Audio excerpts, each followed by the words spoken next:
El fuego interno de Carlos Castañeda.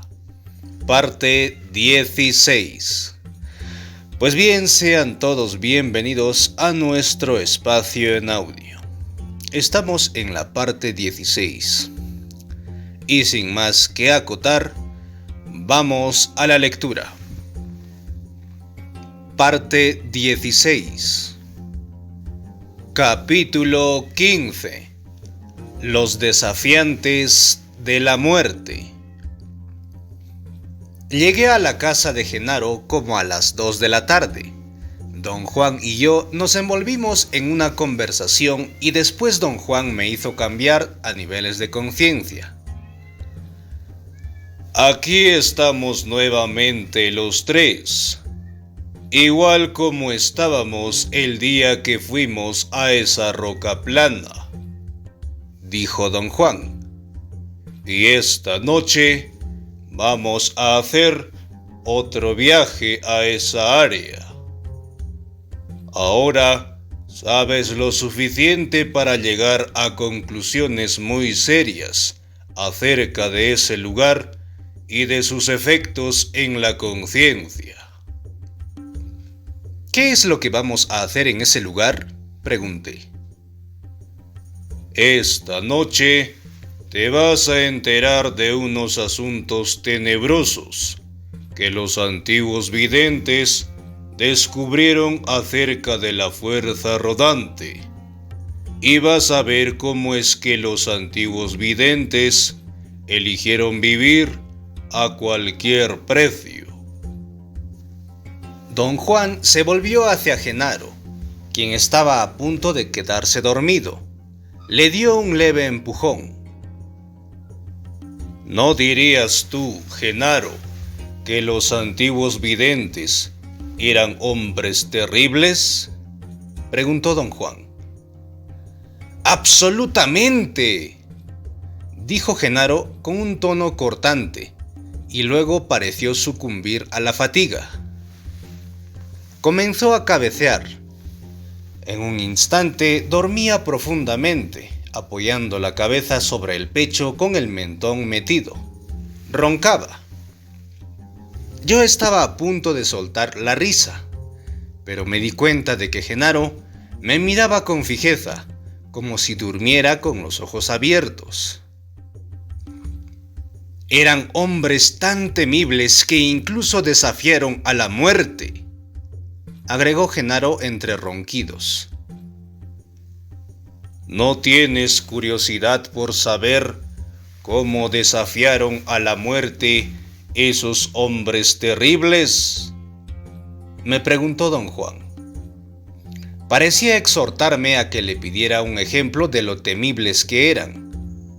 Hizo una pausa y me miró con un brillo de expectativa en los ojos.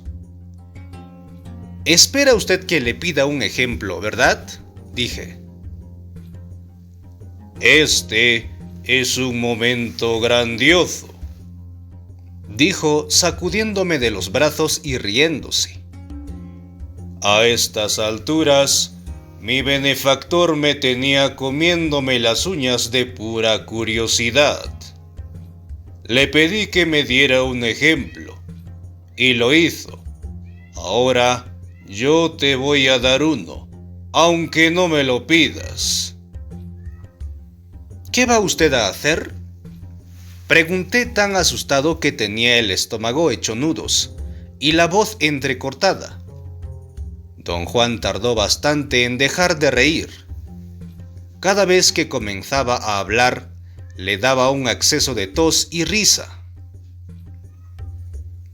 «Como te dijo Genaro, los antiguos videntes eran hombres temibles», dijo frotándose los ojos. «Había algo que trataron de evitar a cualquier precio. No querían morir.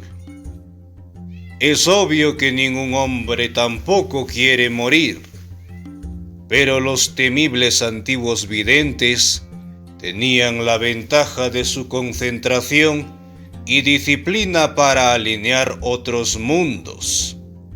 y de hecho alinearon mundos donde se puede evitar la muerte. Hizo una pausa y me miró arqueando las cejas.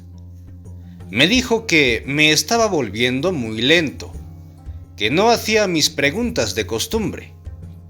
Yo comenté que me parecía muy claro que me estaba incitando a preguntarle si los antiguos videntes lograron evitar la muerte, pero él mismo ya me había dicho que todo su conocimiento acerca de la tumbadora no los salvó de morir. Lograron evitar la muerte mediante el alineamiento de otros mundos, dijo, pronunciando sus palabras con especial cuidado. Pero de todos modos, tuvieron o tienen que morir.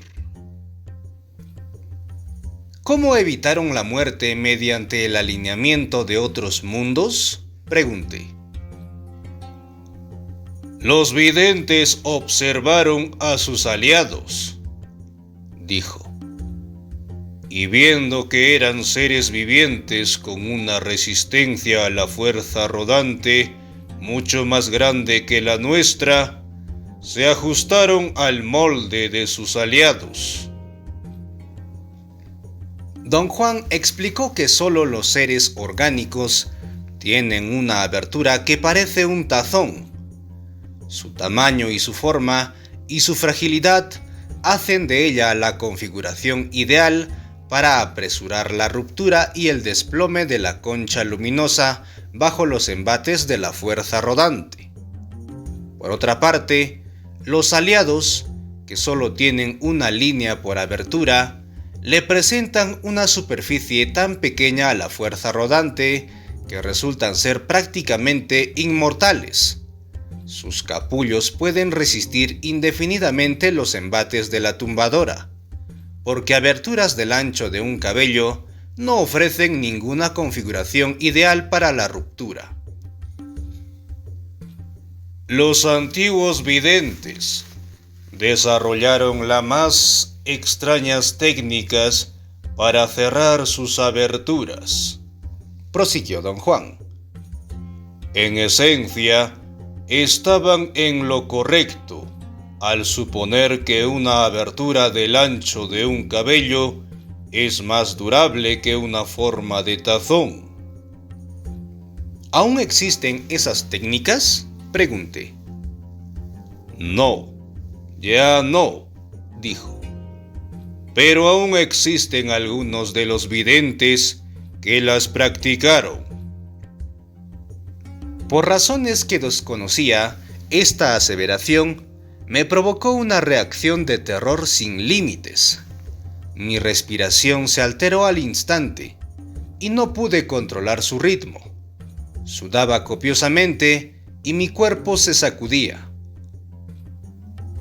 Aún viven hoy en día, ¿no es así, Genaro?, preguntó don Juan. ¡Absolutamente!, murmuró Genaro aparentemente desde un estado de sueño profundo. Le pregunté a don Juan si conocía la razón por la que yo estaba tan asustado. Me recordó una ocasión previa, en el mismo cuarto, en la que me preguntaron si había visto las extrañas criaturas que entraron en el momento en que Genaro abrió la puerta. Ese día, tu punto de encaje entró muy profundamente en el lado izquierdo y alineó un mundo aterrador, continuó. Pero eso ya te lo dije. Lo que no recuerdas es que entraste directamente a un mundo muy remoto y ahí te orinaste del susto. Don Juan se volvió hacia Genaro, quien roncaba pacíficamente con las piernas estiradas al frente. Se orinó del susto, ¿verdad, Genaro?, preguntó.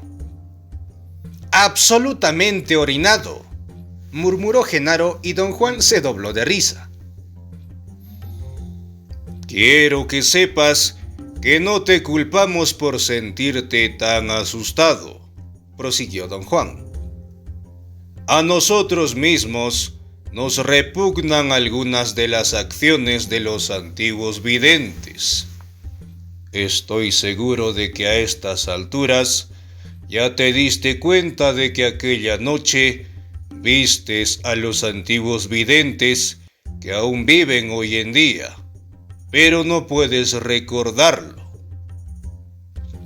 Quise protestar que no me había dado cuenta de nada, pero no le podía dar voz a mis palabras. Tuve que despejarme la garganta una y otra vez antes de poder articular una palabra. Genaro se incorporó mientras tanto y me golpeaba duramente la parte superior de la espalda, cerca del cuello, como si me quisiera sacar de un ahogo. «¡Tienes un oso en la garganta!», dijo. Le di las gracias con una voz aguda y chillona. «No, creo que lo que tienes ahí es una gallina», agregó y se sentó a dormir. Don Juan dijo que los nuevos videntes se rebelaron contra todas las extrañas prácticas de los antiguos videntes y las declararon no solo inútiles, sino dañinas. Incluso llegaron al grado de prohibir que estas técnicas fueran enseñadas a los nuevos guerreros, y durante generaciones no hubo mención alguna de esas prácticas.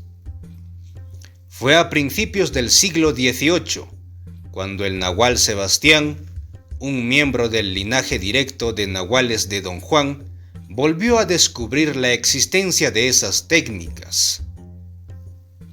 ¿Cómo volvió a descubrirlas?, pregunté. Era un soberbio acechador, y gracias a su impecabilidad tuvo oportunidad de aprender maravillas, contestó don Juan. Dijo que el nahual Sebastián era el sancristán de la catedral de la ciudad en la que vivía, y que un día, cuando estaba a punto de iniciar su rutina diaria, encontró en la puerta de la iglesia a un indio de edad madura que parecía estar atolondrado. El nahual Sebastián llegó al lado del hombre y le preguntó si necesitaba ayuda. «Necesito un poco de energía para cerrar mi abertura», le dijo el hombre con voz clara y fuerte. «¿Me podrías dar un poco de tu energía?». Don Juan dijo que, según el cuento, el nahual Sebastián quedó atónito. No supo qué contestar. Ofreció llevar al indio a ver al sacerdote de la parroquia. El hombre perdió la paciencia y, enojado, acusó al nahual Sebastián de andarse con rodeos. «Necesito tu energía porque tú eres un nahual», le dijo. «Vamos, y no me hagas perder más tiempo».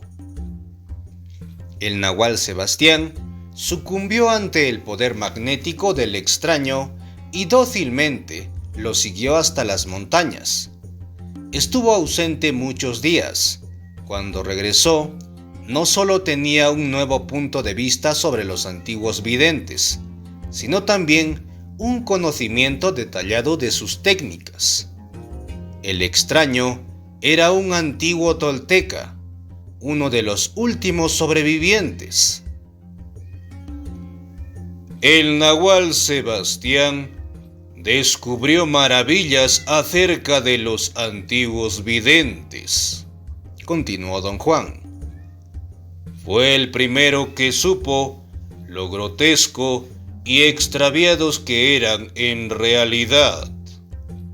Hasta ese entonces, ese conocimiento era solo de oídas. Una noche, mi benefactor y el nahual Elías me dieron una demostración de esos extravíos. En realidad, nos la mostraron a Genaro y a mí, juntos, así que resulta adecuado que ambos te demos la misma demostración. Yo quería hablar más, a fin de retrasar lo inevitable. Necesitaba tiempo para calmarme, para pensar en todo.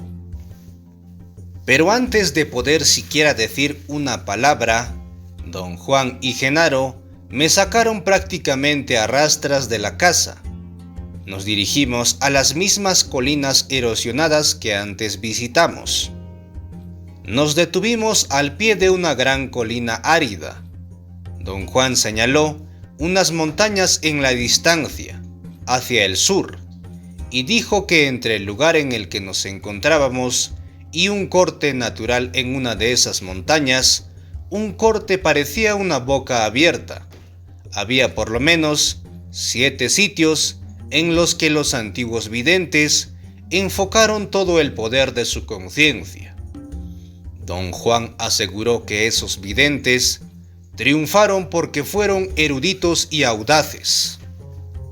Agregó que su benefactor le mostró a él y a Genaro un sitio en el que los antiguos videntes, empujados por su amor a la vida, se habían sepultado vivos y lograron realmente evitar la muerte al alinear otros mundos específicos.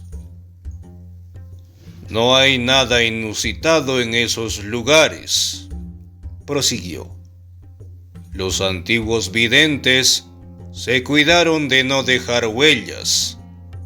Es simplemente un paraje en el campo. Uno tiene que ver para saber dónde se localizan esos lugares. Dijo que no quería caminar hasta los sitios lejanos, pero que me llevaría al más cercano. Insistí en saber lo que se proponía hacer. Dijo que íbamos a ver a los videntes sepultados y que para lograrlo teníamos que quedarnos allí, sentados bajo unos arbustos hasta que oscureciera. Me los señaló. Estaban como a 1 kilómetro, subiendo por una pendiente. Llegamos al grupo de arbustos y nos sentamos como pudimos. En voz baja, don Juan comenzó a explicar que para poder obtener energía de la tierra, los antiguos videntes solían enterrarse durante periodos, dependiendo de la importancia de lo que querían lograr. Mientras más difícil su objetivo, más largo el periodo de entierro. Don Juan se puso de pie y de manera melodramática me mostró un punto a unos cuantos metros de donde estábamos. Ahí están sepultados 2 antiguos videntes, dijo. Se enterraron ahí hace 2000 años para evitar la muerte, no con ánimo de huir de ella, sino con ánimo de desafiarla. Don Juan le pidió a Genaro que mostrara el sitio exacto en el que estaban enterrados. Me volví para ver a Genaro. Estaba sentado a mi lado, profundamente dormido otra vez. Pero para mi total asombro, se incorporó de un salto y ladró como perro, y corrió en 4 patas hasta el punto que señalaba don Juan. Corrió luego alrededor del sitio, imitando a la perfección a un perro pequeño. Su actuación me pareció divertisísima. Don Juan casi se tendía en el suelo de la risa. Genaro te ha mostrado algo extraordinario, dijo don Juan después de que Genaro hubo regresado a donde estábamos y se volvió a dormir. Te ha enseñado algo acerca del punto de encaje y del ensoñar. Ahora está ensoñando, pero puede actuar como si estuviera completamente despierto y escucha todo lo que dices. Desde esa posición, puede hacer más que si estuviera despierto. Durante un momento se calló, como si sopesara lo que iba a decir enseguida. Genaro roncaba rítmicamente. Don Juan comentó lo fácil que le resultaba encontrar defectos en todo lo que hicieron los antiguos videntes, y sin embargo, nunca se cansaba de repetir lo maravillosos que eran sus logros. No solo descubrieron y usaron el levantón de la tierra, sino que también descubrieron que si permanecían sepultados, sus puntos de encaje alineaban emanaciones que de ordinario eran inaccesibles, y que un alineamiento tal empleaba la extraña e inexplicable capacidad de la Tierra para desviar los golpes incesantes de la fuerza rodante. En consecuencia, desarrollaron las más asombrosas y complejas técnicas para sepultarse por periodos extremadamente largos, sin daño alguno. En su lucha contra la muerte, aprendieron a alargar esos periodos hasta abarcar milenios. Era un día nublado, y cuando cayó la noche, todo quedó en profunda oscuridad. Don Juan se incorporó y, sosteniendo al sonámbulo Genaro, nos guió hacia una enorme piedra ovalada plana que me llamó la atención desde el momento en que llegamos. Se parecía a la roca plana donde estuvimos antes, pero era más grande. Se me ocurrió que a pesar de su enormidad, esa roca fue colocada allí a propósito. Este es otro sitio, dijo don Juan. Esta enorme roca fue puesta aquí como trampa para atraer a la gente. Pronto sabrás por qué. Sentí que un escalofrío me recorrió el cuerpo. Pensé que me iba a desmayar. Sabía que, definitivamente, reaccionaba de manera exagerada y quería decir algo al respecto, pero don Juan siguió hablando, susurrando con voz ronca. Dijo que, puesto que Genaro ensoñaba, tenía suficiente control sobre su punto de encaje para moverlo hasta poder alcanzar las emanaciones específicas que despertarían a todos los que estaban enterrados alrededor de esa roca. Me recomendó que tratara de mover mi punto de encaje y que siguiera al de Genaro. Dijo que podría hacerlo, primero si yo tenía el intento inflexible de moverlo, y segundo, si dejaba que el contexto de la situación dictara hacia dónde debía moverse. Después de pensarlo un momento, me susurró al oído que no me preocupara de los procedimientos, porque en realidad, la mayoría de las cosas verdaderamente extrañas que le pasan a los videntes, o aún al hombre común, ocurren de por sí, con la intervención del intento. Guardó silencio durante un momento y agregó que, para mí, el peligro consistía en que los videntes sepultados inevitablemente tratarían de matarme de un susto. Me exhortó a seguir los movimientos de Genaro y a mantener la calma, y a no sucumbir ante el miedo. Desesperadamente, luché contra mi náusea. Don Juan me tomó de los antebrazos y me dijo que si yo no paraba de jugar al inocente espectador, iba a acabar de jugador profesional. Me aseguró que yo no estaba consciente de negarme a dejar moverme a mi punto de encaje, pero que todos los seres humanos hacen lo mismo. Algo te va a hacer sacudirte en tus pantalones del susto, susurró. No te rindas, porque si lo haces, morirás. Y los viejos buitres que están enterrados aquí se van a dar un festín con tu energía.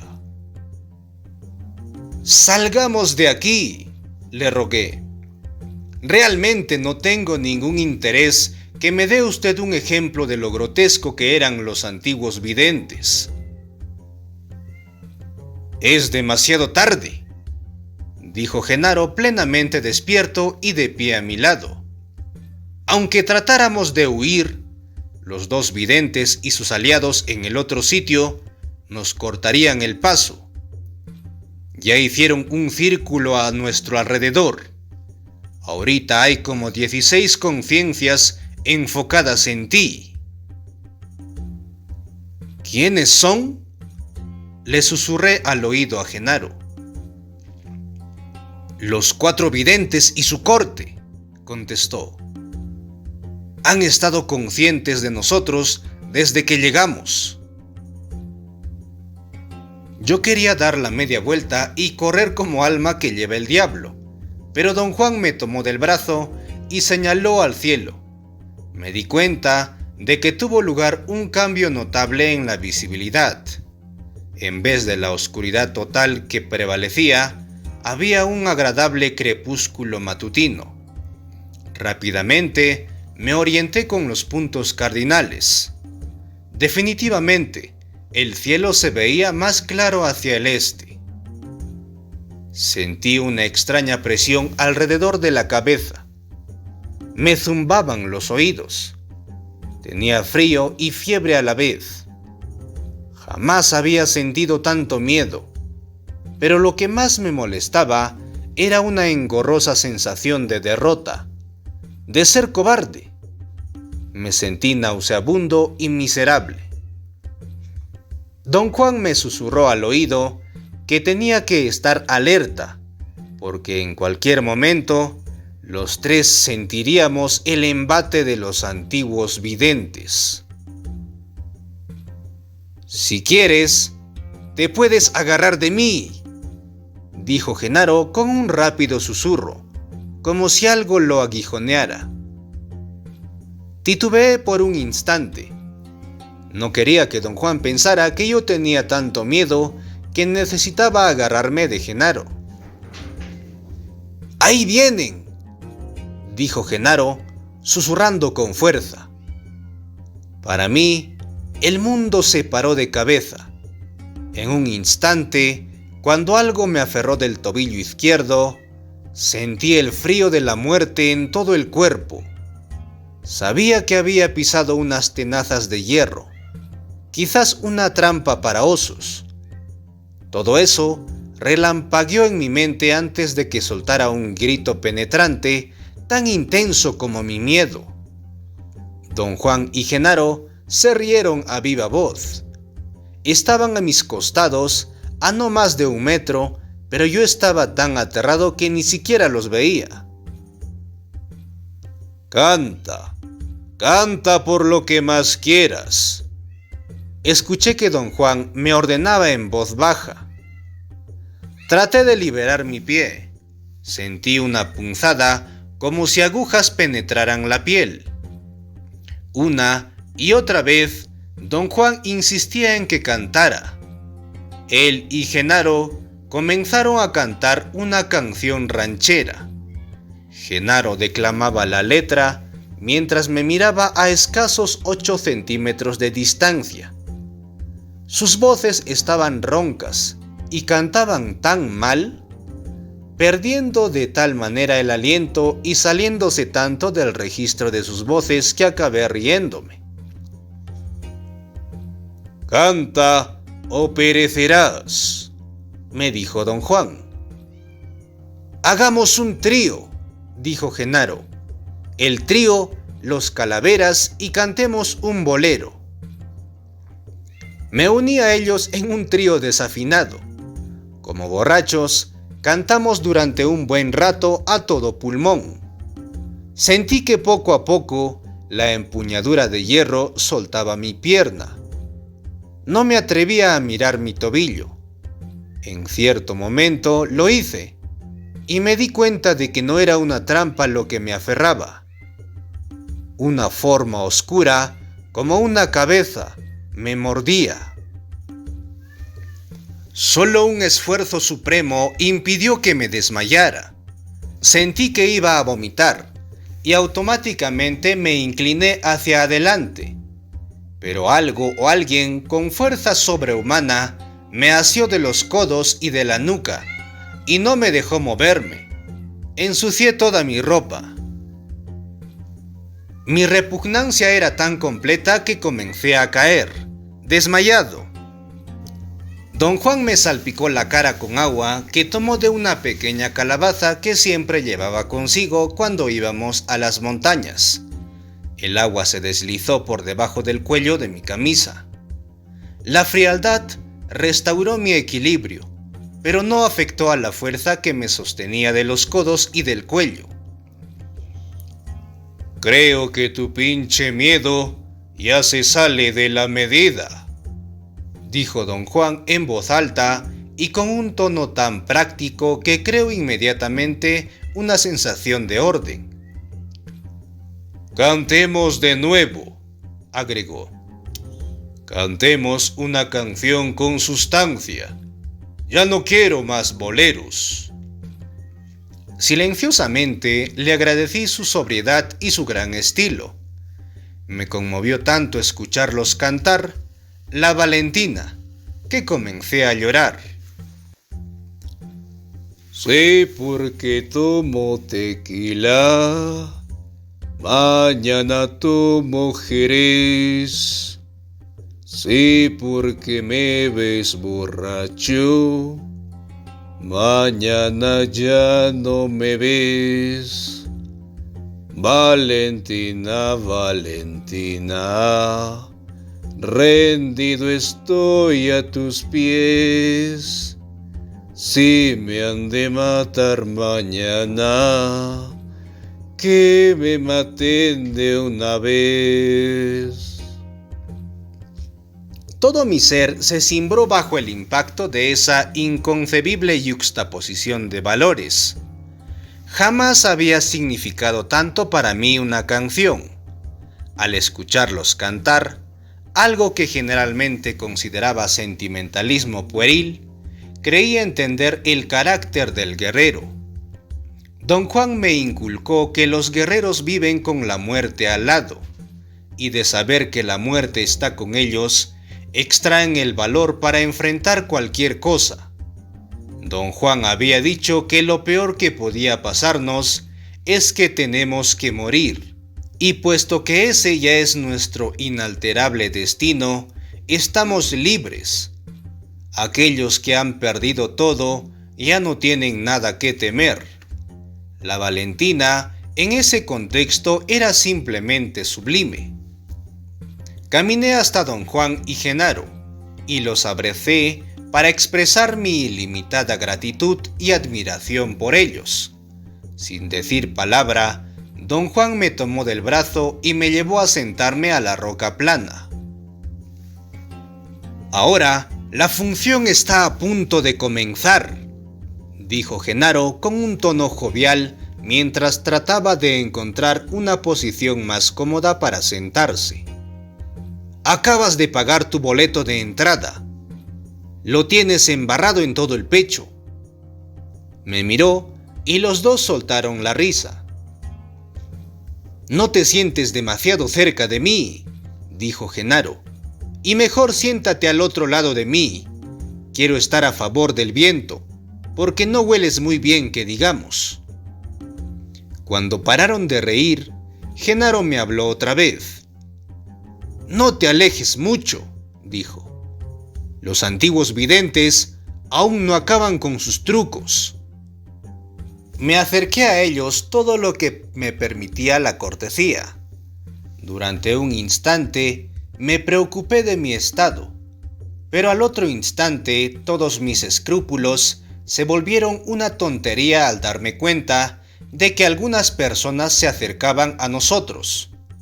No podía ver claramente sus formas, pero distinguí una masa de figuras humanas que se movía en la penumbra. No traían linternas y a esa hora las hubieran necesitado. De alguna manera, ese detalle me preocupó muchísimo. No quise enfocarlo e intencionalmente comencé a pensar de manera racional. Supuse que debíamos haber hecho tanto barullo con nuestro canto a todo pulmón y que esas personas venían a investigar. Don Juan me tocó el hombro. Con un movimiento del mentón, señaló a los hombres que venían al frente del grupo. Esos 4 son los antiguos videntes, dijo. Los demás son sus aliados. Antes de que yo pudiera comentar que simplemente esos eran campesinos locales, escuché un sonido susurrante justo a mis espaldas. En un estado de alarma total, volví la cabeza con toda rapidez. Mi movimiento fue tan repentino que el aviso de don Juan llegó demasiado tarde. ¡No vuelvas la cabeza!, lo oí gritar. Sus palabras no eran más que un telón de fondo. No significaban nada para mí. Al volverme, vi que 3 hombres grotescamente deformados treparon a la roca justo detrás de mí. En una mueca de pesadilla, se arrastraban hacia mí con las bocas abiertas y los brazos extendidos para agarrarme. Mi intención fue gritar a todo pulmón, pero lo que brotó fue un graznido agonizante, como si algo obstruyera mi garganta. Automáticamente, rodé para eludirlos y caí al suelo. Al incorporarme, don Juan saltó hasta mi lado en el momento preciso en que descendían sobre mí como buitres, una horda de hombres dirigidos por aquellos que don Juan había señalado. Chillaban como murciélagos o ratas. Aterrado, grité. Esta vez pude dar un grito penetrante. Tan ágil como un atleta en plena forma, don Juan me arrebató de sus garras y me subió a la roca. Con voz imponente, me dijo que no volviera la cabeza, por muy asustado que estuviera. Dijo que los aliados no pueden empujar en absoluto, pero que sí podían asustarme y hacerme caer al suelo. Una vez en el suelo, los aliados sí podían aprisionar a cualquiera. Si caía en el suelo junto al sitio en el que estaban enterrados los videntes, estaría a su merced. Me harían pedazos mientras los aliados me detenían. Agregó que no me dijo todo eso antes porque tenía la esperanza de que me vería obligado a ver y a entenderlo por mí mismo. Su decisión casi me costó la vida. La sensación de que los hombres grotescos estaban justo a mis espaldas era casi insoportable. Con fuerza, don Juan me ordenó conservar la calma y enfocar mi atención en los 4 hombres que estaban a la cabeza de un grupo de quizás 10 o 12. Como si esperaran una señal, en cuanto enfoqué mis ojos en ellos, todos avanzaron hasta el borde de la roca. Ahí se detuvieron y comenzaron a silbar como serpientes. Caminando, se alejaban y se acercaban. Su movimiento parecía estar sincronizado.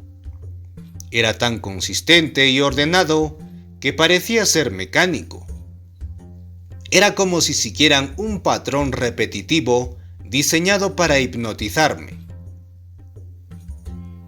«No los mires, corazón», me dijo Genaro como si le hablara a un niño. La risa que me salió fue casi tan histérica como mi miedo. Me reí con tanta fuerza que el sonido reverberó en los cerros cercanos. Al momento, los hombres se detuvieron y parecieron quedar perplejos. Distinguía las formas de sus cabezas que subían y bajaban, como si hablaran, como si deliberaran entre ellos. Entonces uno de ellos saltó a la roca. «¡Cuidado! ¡Ese es un vidente!», exclamó Genaro. «¿Qué vamos a hacer?», grité. Podríamos volver a cantar, contestó don Juan con ecuanimidad. En ese momento, mi terror llegó a su punto culminante. Empecé a saltar y a rugir como animal. El hombre saltó al suelo. «Ya no le hagas caso a esos payasos», dijo don Juan. «Hablemos como de costumbre». Dijo que fuimos ahí buscando esclarecimientos y que yo estaba fracasando miserablemente. Tenía que reorganizarme. Lo primero que debía yo de hacer era entender que mi punto de encaje se había movido y que ahora hacía resplandecer a emanaciones oscuras. El llevar los sentimientos de mi estado de conciencia cotidiano al mundo que había alineado era en verdad una farsa, porque el miedo solo prevalece entre las emanaciones de la vida diaria. Le dije que si es que mi punto de encaje se había movido como él decía, yo tenía nuevas para él. Mi terror era infinitamente mayor y más devastador que cualquier cosa que jamás hubiera experimentado en mi vida diaria. «Te equivocas», dijo. «Tu primera atención está confundida y no quiere ceder el control. Eso es todo. Tengo la impresión de que podrías caminar derechito hasta esas criaturas y enfrentarlas, y que no te harían nada». Insistí que definitivamente no estaba en ninguna condición para poner a prueba algo tan disparatado. Se rió de mí. Dijo que tarde o temprano tenía que curarme de mi locura y que el tomar la iniciativa y enfrentar a esos 4 videntes era infinitamente menos disparatado que la idea de que los veía. Dijo que para él, locura era estar frente a frente con hombres que estuvieron sepultados durante 2000 años y que seguían vivos, y no pensar que eso era el pináculo de lo absurdo. Escuché con claridad todo lo que me dijo, pero realmente no le prestaba atención. Estaba aterrado por los hombres que se movían alrededor de la roca. Parecían prepararse para saltarnos encima. En realidad, para saltar encima de mí. Estaban fijos en mí. Mi brazo derecho comenzó a temblar como si se viera afectado por algún desorden muscular. Noté instantáneamente que había cambiado la luz en el cielo. No me di cuenta antes de que ya era de madrugada. Lo más extraño es que un impulso incontrolable me hizo incorporarme y correr hacia el grupo de hombres. Fin de esta primera parte de Los desafiantes de la muerte. Pues bien, ahí culminamos esta primera parte de la lectura. Gracias por escucharnos una vez más y nos volveremos a encontrar en una próxima entrega. Y como siempre, saludos a la distancia y adiós.